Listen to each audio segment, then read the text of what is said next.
Welcome to YSG news. ముందుగా బులెటిన్లోని headlines. YS Jagan half ticket హిందువా క్రిస్టియనా అంటూ ఆనం వెంకటరమణారెడ్డి ఆగ్రహం. ఏనుగుల దాడులను నిరోధించేలా కర్ణాటక ఏపీ ప్రభుత్వాల మధ్య ఒప్పందం. రాయలసీమ ఇరిగేషన్ ప్రాజెక్టులను నిర్వీర్యం చేసిన జగన్ రెడ్డి. అవినీతి కాంక్షతో తిరుమల లడ్డూని అపవిత్రం చేసేందుకు 5 ఏళ్లలో జగన్ గ్యాంగ్ చేసిన అక్రమాలు. జగన్ తిరుమల పర్యటనను రాజకీయం చేస్తున్నారంటూ టీటీడీ మాజీ చైర్మన్ మండిపాటు. తిరుమల వెంకటేశ్వర స్వామిని దర్శించుకోవాలంటే పోలీస్ అనుమతి కావాలా? YCP. YS Jagan half ticket హిందువా క్రిస్టియనా అంటూ ఆనం వెంకటరమణారెడ్డి ప్రశ్నించారు. జగన్ ముత్తాత వెంకటరెడ్డి ముఠా నాయకుడని, 100 ఏళ్ల కిందట 1925లో క్రిస్టియన్ గా మారారని, అప్పటి నుంచి వారి కుటుంబం అంతా యేసు ప్రభువునే నమ్ముకున్నారని తెలిపారు. ఒక్కసారి వీళ్ళ సంగతి చూడు ప్రభు అని కూడా ఈరోజు యేసు ప్రభు గారిని ఆ దేవుణ్ణి కోరుకుంటున్నాను. Okay, ladies and gentlemen, as you all know that Jagan Mohan Reddy is going to visit Tirumala and he is walking up the 7 hills. There is one thing that we would like to make it very, very, very clear, that YS family converted to Christianity in the year 1924. Means today it's 100 years since that family has converted. Mr. Y.S. Venkat Reddy is the great-grandfather of Jagan Mohan Reddy. He was the person who converted to Christianity 100 years ago. Numerous instances were proof that Jagan Mohan Reddy and his family are all Christians and have taken the Christian faith is clearly evident from the autobiography written by Y.S. Jagan Mohan Reddy's sister, Y.S. Vimala Reddy, who is a great devotee of the Lord Jesus, and she is also a very big spokesperson on behalf of Y.S. Jagan Mohan Reddy, going to all the churches and asking people to vote for Jagan Mohan Reddy. She is also an evangelist. This is the biography. I am just showing you one page.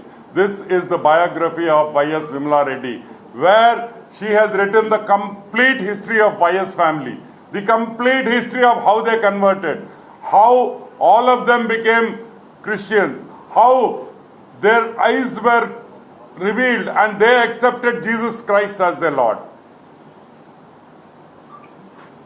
In this biography, and numerous instances I can show you, numerous instances. Jagan Mohan Reddy's wedding card. Jagan Mohan Reddy marrying Y.S. Bharati, a Christian wedding. Here is the wedding invitation. Here is the wedding invitation. Parishuddha Vivaham. Parishuddha Vivaham is a Christian word. This is the photo of Y.S. Jagan Mohan Reddy's father-in-law having a Christian burial. Having a Christian burial, and his name is Gangi Reddy. Here is a photo of Y.S. Rajshekar Reddy's, where he was buried. Have a look. You can clearly see the cross. Our point is only one thing, and we have got absolute clarity. Is either you are a Christian or you are a Hindu. Please decide what you are. You cannot cheat people. You cannot cheat the Tirumala Venkateswara స్వామిని దర్శించుకోవాలంటే police అనుమతి కావాలా అని YCP నేత అంబటి రాంబాబు ప్రశ్నించారు. YCP నేతకు ఎందుకు నోటీసులు పంపుతున్నారని నిలదీశారు. Jagan Tirumala tour ని ప్రభుత్వం రాజకీయం చేస్తుంది. సందర్భంలో పురస్కరించుకొని రాష్ట్రంలో ఒక విచిత్రమైన పరిస్థితులను ఈ ప్రభుత్వం క్రియేట్ చేసేటటువంటి దీనస్థితికి దిగజారిపోయింది. ఒక మాజీ ముఖ్యమంత్రి దైవదర్శనానికి వెళ్తున్నారని ప్రకటించిన తర్వాత రాష్ట్ర వ్యాప్తంగా ప్రకంపనలు సృష్టించాలనేటువంటి ఒక దురుద్దేశంతో అనేక రకాలైనటువంటి విషపూరితమైన ప్రచారాలు చేయడంతో పాటు అశాంతిని క్రియేట్ చేయాలనేటువంటి ఒక దుర్బుద్ధితో ఇవాళ రాష్ట్ర ప్రభుత్వమే పనిచేయటం, ఆ రాష్ట్ర ప్రభుత్వంలో ఉన్నటువంటి 3 పార్టీలు కూటమి ఇదే విధంగా ప్రవర్తన చేయడం చాలా దురదృష్టకరం. తిరుమలలో జనసేన వారు అసలు మాజీ ముఖ్యమంత్రి ఎలా వస్తాడు, ఎలా దర్శనం చేసుకుంటాడు చూస్తామనేటువంటి మాట. భారతీయ జనతా పార్టీకి సంబంధించిన వారు హైదరాబాద్ నుంచి కూడా వచ్చి ఇక్కడే కూర్చొని జగన్మోహన్ రెడ్డి గారిని మేము అడ్డుకుంటాం, కొండ మీదకి ఎలా వెళ్తాడు అనేటువంటి మాట. తెలుగుదేశం మాట కూడా ఇదే మాట అక్కడ ఉన్నటువంటి నాయకులు. ఇక చూస్తే పోలీసు వారు ఏంటంటే, జనరల్గా నేను ఎప్పుడు ఇంత విచిత్రమైనటువంటి పరిస్థితిని నేను తిరుమలలో చూడలా, రాష్ట్ర వ్యాప్తంగా కూడా చూడలా. ఏదైనా ఒక ఆందోళన జరుగుతున్నప్పుడు ఆ ఆందోళనని కట్టడి చేయడం కోసం నోటీసులు ఇస్తారు. ఇక్కడ ఆందోళన ఏముంది? జగన్మోహన్ రెడ్డి గారు దైవ దర్శనానికి వెళ్తున్నాడు. ఆయన కూడా ఒక 6-7 కలిసి వెళ్తున్నారు. It is an official announcement. మీరందరూ రావడానికి వీల్లేదని ఎక్కడో రాయలసీమలో ఉన్న వారికి నోటీసులు ఇచ్చే కార్యక్రమం చేస్తున్నారు. మా ఎంపీ జనరల్గా ఉంటారు. తిరుమల ఎంపీ గురుమూర్తి గారు వైఎస్ఆర్ కాంగ్రెస్ పార్టీ నుంచి గెలుపొందినటువంటి వ్యక్తి. ఆయన జగన్మోహన్ రెడ్డి గారు వచ్చినప్పుడు పార్టీ అధ్యక్షులు కాబట్టి ఆయన కూడా అకంపెనీ అవ్వచ్చు. ఆయనకు నోటీస్ ఇచ్చారు, నువ్వు రావడానికి వీల్లేదు, జగన్మోహన్ రెడ్డి గారు వస్తున్న సందర్భంలో మీరెవరు కూడా కనబడడానికి వీల్లేదు అనేటువంటి మాట ఆయన చెప్తారు. దీనిలో చిత్రం ఏంటంటే, ఈ నోటీస్ చదువుతాను, పోలీస్ నోటీస్. 27/9/24 తేదీన మాజీ ముఖ్యమంత్రి వర్యులు వైఎస్ జగన్మోహన్ రెడ్డి గారు తిరుమల తిరుపతి సందర్శన ఉన్నందున సదరు కార్యక్రమానికి అనుమతి లేదని మీ ఆధ్వర్యంలో కార్యకర్తలతో మరియును మీ సొంత వాహనాలతో బయలుదేరి తిరుపతికి చేరుకుని వారు నిర్వహించే కార్యక్రమంలో పాల్గొంటారని సమాచారం. ఇది మాకు సంబంధించినటువంటి ఒక లెటర్కి ఇచ్చినటువంటిది. ఏంటి? మాజీ ముఖ్యమంత్రి వర్యులు వైఎస్ జగన్మోహన్ రెడ్డి గారు తిరుమల తిరుపతి సందర్శన ఉన్నందున సదరు కార్యక్రమానికి అనుమతి లేదంట. ఇది ఎక్కడ కూడా నాకు అర్థం కాలేదు. శ్రీ శ్రీ శ్రీ శ్రీ శ్రీ వెంకటేశ్వర స్వామిని మాజీ ముఖ్యమంత్రి గారు సందర్శించడానికి ఎవరి అనుమతి కావాలి? పోలీసు వారి అనుమతి కావాలా? నేను తిరుపతి వెళ్ళాలనుకున్నాను, ఎవరి అనుమతి కావాలి? నా మనసు అనుమతి కావాలి, భగవంతుడు అనుమతి కావాలి. అనుమతి లేనందున జగన్మోహన్ రెడ్డి గారు అనుమతి లేనందున మేము దాన్ని మీరెవరు రావడం. ఆలయాలకు ఎవరు వచ్చినా సదరు స్వాగతం పలుకుతుంది హిందూ ధర్మం. అలాంటిది 5 ఏళ్లు స్వామివారికి పట్టు వస్త్రాలు సమర్పించిన నేతను అడ్డుకోవాలని చూస్తారా? జగన్ తిరుమల పర్యటనను రాజకీయం చేస్తున్నారంటూ మండిపడ్డారు. టీడీపీ మాజీ చైర్మన్ భూమన కరుణాకర్ రెడ్డి ఈ మేరకు ఆయన ఈ రోజు మీడియా సమావేశంలో మాట్లాడారు.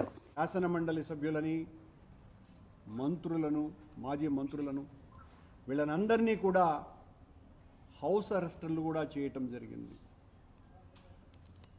చంద్రబాబు గారి ప్రభుత్వానికి జగన్మోహన్ రెడ్డి గారిని చూస్తే ఎంత భయమో దీన్ని బట్టి చూస్తే అర్థమవుతుంది. జగన్మోహన్ రెడ్డి గారు నిన్న మా పార్టీ ప్రకటన కూడా ఇచ్చింది. భగవంతుణ్ణి దర్శించుకొని ఏ ఆర్భాటాలు లేకుండా తిరిగి వెళతారు, ప్రార్థనలు చేసి పూజలు చేసేనని. మేమెక్కడా మరొక రకంగా తద్విరుద్ధంగా ప్రవర్తిస్తామని లేదా మా పార్టీ క్యాడర్నందరినీ కూడా గుమికూడమని అధికారికంగానో గ్రూపుల ద్వారానో మౌఖికంగానో చెప్పటం కానీ ఎక్కడా చెయ్యల. కానీ మాకు ఇచ్చినటువంటి నోటీసులలో మీరు 10,000 మందిని సమీకరిస్తున్నారు, సమీకరించటం శాంతి భద్రతలకు విఘ్నం కనుక ఎట్టి పరిస్థితుల్లోనూ మిమ్మల్ని కట్టడి చేస్తున్నాము. ర్యాలీలు, బహిరంగ సమావేశాలు మీకు భయం కాబట్టి మీరు నిషేధించుకోండి. కానీ స్వామివారి దర్శనానికి ఒక పూర్వ ముఖ్యమంత్రి వస్తూ ఉంటే, స్వామివారి పట్ల అనన్య భక్తి విశ్వాసాలు కలిగినటువంటి ఒక పూర్వ ముఖ్యమంత్రి స్వామివారి పట్ల భక్తిని చాటుకోవటానికి వస్తూ ఉంటే భయపడిపోయినటువంటి ప్రభుత్వం చేస్తున్నటువంటి నిర్వాకం ఇది. హైందవ సంఘాన్ని హింస పెడుతున్నటువంటి కలుషాత్ములు, కళంకితులు ఈ రోజున జగన్మోహన్ రెడ్డి గారి మీద అత్యంత దారుణంగా, హేయంగా, నీచాతి నీచంగా ఆయన మీద దాడికి దిగితే ఆయన డిక్లరేషన్ ఇచ్చి దైవదర్శనానికి వెళ్ళాలి అని సూడో భగవంతుని పట్ల అంతంత మాత్రమే నమ్మకం ఉన్నటువంటి సూడో మనుషులు జగన్మోహన్ రెడ్డి గారిని కట్టడి చేయాలని మాట్లాడుతున్నారు. హిందుత్వం ఏం చెప్తుంది? భగవంతుని పట్ల భక్తితో ఎవ్వరు వచ్చినా, ప్రపంచవ్యాప్తంగా ఉన్నటువంటి గుళ్లకు ఎవ్వరు వచ్చినా సాదర స్వాగతం పలుకుతుంది భారతీయ సనాతన ధర్మం. ఆ ధర్మానికి విరుద్ధంగా అవినీతి కాంక్షతో తిరుమల లడ్డూని అపవిత్రం చేసేందుకు 5 ఏళ్లలో జగన్ గ్యాంగ్ చేసిన అక్రమాలను ఆధారాలతో సహా వెల్లడించారు. టీడీపీ జాతీయ అధికార ప్రతినిధి తిరునగిరి జ్యోత్స్న ఈ మేరకు టీడీపీ ఒక వీడియో విడుదల చేయడం జరిగింది. అందరికీ నమస్కారం. కలియుగ ప్రత్యక్ష దైవం వెంకటేశ్వర స్వామితోటి లడ్డూ ప్రసాదం ఏదైతే తిరుమల ఉందో దానికి సంబంధించి గత కొన్ని రోజులుగా ఏ విధమైనటువంటి రాజకీయాలు వైఎస్ఆర్సీపీ చేస్తోందో, ఏ విధంగా బురద జల్లడానికి వైఎస్ఆర్సీపీ చూస్తోందో, అసలు ఆ లడ్డూ ప్రసాదానికి సంబంధించినటువంటి ఏదైతే కల్తీ వ్యవహారం ఉందో, ఏ విధంగా అయితే అనిమల్ ఫ్యాట్ అందులో యూజ్ చేశారో వాటన్నిటికీ సంబంధించి కొన్ని విస్తుపోయేటువంటి నిజాలు మీ ముందర ఇవాళ రోజున ఉంచాల్సినటువంటి అవసరం ఉందని ఈ పర్టిక్యులర్ వీడియో చేయడం జరుగుతుంది. ఇక్కడ మనందరం చూస్తే గత కొన్ని సంవత్సరాలుగా, అంటే గత 5 సంవత్సరాలుగా జగన్మోహన్ రెడ్డి గారి హయాంలో ఏ విధమైనటువంటి విషయాలు జరిగాయి తిరుమలలో అనేటువంటిది ఒకసారి చూద్దాం. ఇది తిరుమలకి సంబంధించినటువంటి లడ్డూకు సంబంధించినటువంటి ఆ ప్రసాదంలో వాడేటువంటి శ్రేష్టమైనటువంటి ఆవు నెయ్యి ఏదైతే వాడాలో దానికి సంబంధించినటువంటి అండ్ దాంతోపాటుగా కొన్ని మిగతా రా మెటీరియల్స్ కూడా సంబంధించినటువంటి tender documentation, tender eligibility criterias ఏవైతే వాళ్ళు చేంజ్ చేశారో, ఎందుకు చేంజ్ చేశారు, ఎవరు చేంజ్ చేశారో అవన్నీ తర్వాత మాట్లాడుకున్నా. అసలు వాళ్ళు ఏం చేశారు, ఎక్కడ చేంజ్ చేశారు, ఇది 2019 డిసెంబర్ 12వ తేదీన టీటీడీ బోర్డు ఒక రెజల్యూషన్ పాస్ చేసింది. ఏంటయ్యా అంటే ఇవి బేసిక్ కండిషన్స్, వీటితో పాటుగా వీటి వల్ల చాలామంది టెండర్లో పార్టిసిపేట్ చేయట్లేదు, అందుకని కొన్ని టెండర్ మోడిఫికేషన్స్ మేము సజెస్ట్ చేస్తాము అని చెప్పి దానికి సంబంధించి ఒక ఎక్స్పర్ట్ కమిటీని కూడా వాళ్ళు ఆ రోజున వేయడం జరిగింది. ఆ ఎక్స్పర్ట్ కమిటీ కొన్ని recommendations, expert committee, TTD board ఇవన్నీ కలిపి కొన్ని రికమెండేషన్స్ తీసుకొచ్చారు. ఏదైతే స్వామివారికి సంబంధించినటువంటి ఆ ప్రసాదాలకు సంబంధించినటువంటి ముడి పదార్థాలు ఉంటాయో అందులో నెయ్యి ముఖ్యమైనది. దానికి సంబంధించి జాతీయ స్థాయిలో ఉన్నటువంటి డైరీల నుంచి, రాష్ట్ర స్థాయిలో ఉన్నటువంటి డైరీల నుంచి కొన్ని టిన్నులలో కూడా నెయ్యి తీసుకోవడం జరుగుతుంది. దాని ప్రొక్యూర్మెంట్ కోసం టెండర్స్ని పిలివేయడానికి దానికి సంబంధించినటువంటి కొన్ని ఎలిజిబిలిటీ క్రైటీరియాస్ వీళ్ళు ఏ విధంగా మార్చారు. ముఖ్యంగా cow ghee special grade with Agmark through tankers, national wide diaries అంటే జాతీయ స్థాయిలో ఉన్నటువంటి డైరీలు ఏవైతే ఆ టెండర్ బిడ్డింగ్లో పార్టిసిపేట్ చేయాలి అంటే అప్పటి వరకు ఉన్న కండిషన్స్ ఏంటి? కండిషన్ నెంబర్ 18 ప్రకారంగా 3 సంవత్సరాలు, మినిమం 3 సంవత్సరాలు వాళ్ళు ఇదే ఫీల్డ్లో పనిచేస్తూ ఉండాలి. కండిషన్ నెంబర్ 19 ప్రకారంగా అట్లీస్ట్ 4 లక్షల లీటర్ల కౌ మిల్క్, ఆవు పాలు పర్ డే వాళ్ళు ప్రొక్యూర్ చేసుకుంటూ ఉండాలి. ఇది కండిషన్ నెంబర్ 20 ప్రకారంగా 8 టన్నుల cow milk fat processing capacity వాళ్ళకు ఉండాలి. ఈ 3 కండిషన్స్లో కూడా వాళ్ళు రికమెండేషన్స్ పెట్టి కుదించేశారు. మొదటి కండిషన్ని 3 సంవత్సరాల నుంచి సంవత్సరానికి, మిగతా 2 కండిషన్స్ అంటే 4 లక్షల లీటర్ల పాలు, 8 టన్నుల cow milk fat processing capacity, వీటన్నిటిని 2 కండిషన్స్ని కంప్లీట్గా రిమూవ్ చేశారు. అలానే కండిషన్ నెంబర్ 21 ప్రకారంగా ఒకవేళ కనుక ఆ విధమైనటువంటి ఏదైనా ఫర్మ్ అందులో టెండర్లో పార్టిసిపేట్ చేయాలి అనుకుంటే అట్లీస్ట్ 12 టన్నుల cow milk fat equivalent per డేని వాళ్ళు ప్రొక్యూర్ చేసుకునేటువంటి ఒక పరిస్థితి వాళ్ళకు ఉండాలి అనేటువంటి కండిషన్ ఉంది. దాన్ని కూడా 8 టన్నులకు కుదించారు. అన్నిటికన్నా ముఖ్యంగా రాయలసీమ ఇరిగేషన్ ప్రాజెక్టులను నిర్వీర్యం చేసిన జగన్ రెడ్డి అని టీడీపీ నేత శ్రీనివాసరెడ్డి అన్నారు. ఆయన మీడియాతో మాట్లాడుతూ గత ప్రభుత్వ హయాంలో రాయలసీమ ఇరిగేషన్ ప్రాజెక్టులన్నీ సర్వనాశనం చేశారని పేర్కొన్నారు. 400 కోట్లు ఖర్చు చేస్తే జగన్మోహన్ రెడ్డి గారి ప్రభుత్వం కేవలం 2011 కోట్లు ఖర్చు చేసింది. అది కూడా ప్రాజెక్టుల నిర్వహణ కాదు, భూసేకరణ ఖర్చు పెట్టింది. ప్రాజెక్టులను ఎక్కడెక్కడ గాలికి వదిలేసిన పరిస్థితిని మనం చూస్తూ ఉంటాం. ఇదే విధంగా ఒక్కసారి ఈ ప్రాజెక్టులన్నీ కూడా నిర్వహణ చేతకాక శ్రీశైలం కానీ నాగార్జున సాగర్ ప్రాజెక్టులు కానీ మేజర్ ప్రాజెక్టులైన ఈ ప్రాజెక్టులు చేతకాక కేంద్ర ప్రభుత్వ ఆధీనంలోకి తీసుకుపోయే పరిస్థితి వచ్చింది. రాయలసీమకు ముఖ్యంగా నీటిపారుదల వ్యవస్థలో గత 5 సంవత్సరాల్లో పూర్తిగా రాష్ట్ర ప్రభుత్వం 5 సంవత్సరాల నిర్లక్ష్యం వహించిన మాట పూర్తిగా వాస్తవం. ఎందుకంటే శ్రీశైలం ప్రాజెక్టు నుంచి ఏదైతే నీటిపారుదల వ్యవస్థ మొదలవుతుందో అక్కడే పూర్తిగా అస్తవ్యస్తమైన నీటిపారుదల నిర్వహణను చేసి గత ప్రభుత్వం పూర్తిగా రాయలసీమను నిర్లక్ష్యం చేసిన మాట వాస్తవం అని చెప్పి ప్రజలకు తెలియాలి. రాయలసీమ అంటాడు, కడప జిల్లా నా సొంత ఊరంటాడు. రాయలసీమలోనే నిలిచిపోయిన గాలేరు నగర్ ప్రాజెక్టులు కానీ హంద్రీనీవా ప్రాజెక్టులు కానీ మిగిలిపోయిన తెలుగంగ ప్రాజెక్టులలో కానీ ఎక్కడా కూడా ఒక్క రూపాయి కూడా ఖర్చు పెట్టకుండా ఎక్కడ ప్రాజెక్టులు వేసిన గొంగలు అక్కడే నిలిచిపోయిన పరిస్థితిని కూడా మనం చూస్తూ ఉన్నాం.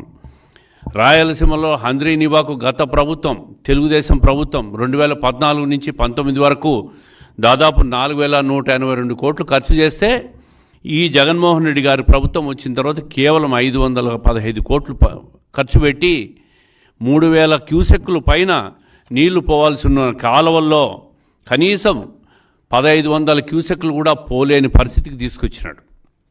అదేవిధంగా రాయలసీమ దుర్భిక్ష మిషన్ అని చెప్పి 33,800 కోట్లతో భారీ ప్రాజెక్టులను టెండర్లు పిలిచి కనీసం దాని ప్రారంభానికి కూడా నోచుకోలేని పరిస్థితికి జగన్మోహన్ రెడ్డి గారి ప్రభుత్వం చేసింది. ఉత్తుత్త హడావిడంతా చేసేసింది. కడప జిల్లాలో కూడా దాదాపు 12,000 కోట్లతో జీవోలు ఇష్యూ చేసి ఏ జీవోలో కూడా పూర్తి చేసిన ఒక్క పని కూడా పూర్తి చేయలేని పరిస్థితిలో మొదలుగాని పరిస్థితిలో ఉంది కడప జిల్లాలో కూడా. రాయలసీమకే కాదు సొంత జిల్లా అయిన కడప జిల్లా కూడా పూర్తిగా నీటిపారుదల నిర్వహణలో కానీ నీటిపారుదల ప్రాజెక్టుల ప్రారంభంలో కానీ ఆయన హయాంలో ఇచ్చిన శాంక్షన్ చేసిన జీవోలను కూడా మొదలు కూడా పెట్టలేని పరిస్థితిలో పోయినాడంటే నీటిపారుదల వ్యవస్థ మీద రాయలసీమ మీద జగన్మోహన్ రెడ్డి గారికి ఏ విధంగా అవగాహన ఉందో ప్రజలందరూ తెలుసుకోవాలి. ఈరోజు పోలవరం ప్రాజెక్టు గత ప్రభుత్వం 77% పనులు పూర్తి చేస్తే ప్రతిసారి అసెంబ్లీలో 2020 డిసెంబర్కు పూర్తి చేస్తాం, 2021 డిసెంబర్కు పూర్తి చేస్తాం, 2023 డిసెంబర్కు పూర్తి చేస్తామని చెప్పి 1% కూడా పురోగతిని చేయలేకపోయింది. పోలవరం ప్రాజెక్టు పూర్తయితే దాని లాభాలన్నీ కూడా రాయలసీమ ప్రాజెక్టుకే. కృష్ణా జలాలన్నీ కుంకి ఏనుగుల ద్వారా పంట పొలాలను రక్షించేలా ఏనుగుల దాడులను నిరోధించేలా కర్ణాటక ఏపీ ప్రభుత్వాల మధ్య ఒప్పందం కుదిరింది. ఇరు రాష్ట్రాల ప్రభుత్వాలు అటవీ శాఖ అధికారుల మధ్య 6 అంశాలకు సంబంధించిన పత్రాలపై శుక్రవారం సంతకాలు జరిగాయి. ఈ కార్యక్రమంలో మంత్రులు ఏపీ నుంచి డిప్యూటీ సీఎం పవన్ కళ్యాణ్, కర్ణాటక మంత్రి ఈశ్వర్ ఖండ్రే, ఇరు రాష్ట్రాల అధికారులు పాల్గొన్నారు.